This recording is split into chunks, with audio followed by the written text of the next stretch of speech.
சாவுக்கே நாங்க ஃபுல் போதையில தான் போவோம் அப்படிங்கிறது தான் நம்ம தமிழ்நாட்டுல வாடிக்கையா நடக்கிற ஒரு செயல் குடிப்பழக்கம் இருக்கிறவங்க மத்தியில. கூட சேர்ந்து குடிச்ச ஒரு ஆளு குடிப்பழக்கத்தினால லிவர் கெட்டு போய் செத்து போனா அவருடைய இறுதிச் சடங்குக்கு நாம ஃபுல் மப்பில் தான் போவோம். அப்படிங்கிற அனுபவம் உங்களுக்கு இருக்கு. எனக்கெல்லாம் மறக்க முடியாத நிறைய அனுபவங்கள் இருக்கு. அதையும் தாண்டி அவரை புதைக்கிற குழியில ஒரு குவார்டர் பாட்டில் வைக்கிறதும் வழக்கம்.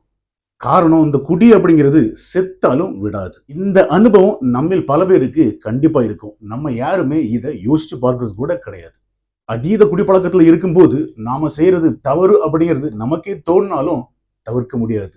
யாராவது சுட்டி காட்டினாலும் போடா மயிறு தான். நாம குடிக்கிற குடிப்பழக்கத்தை சீர்படுத்துறது யார் கையில இருக்குது? அரசாங்கத்தினோட கையிலயா, இல்ல இந்த சமுதாயத்தின் கையிலயா? யார் கையிலும் இல்ல, உங்க கையில மட்டுமே இருக்கு.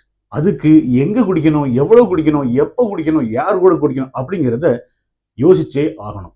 ஆனா யாரும் யோசிக்கிறது இல்ல, யோசிச்சு பார்க்கிறதுக்கு டைமும் இல்ல.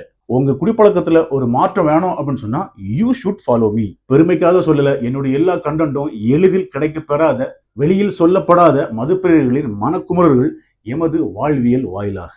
Cheers guys, drink responsibly.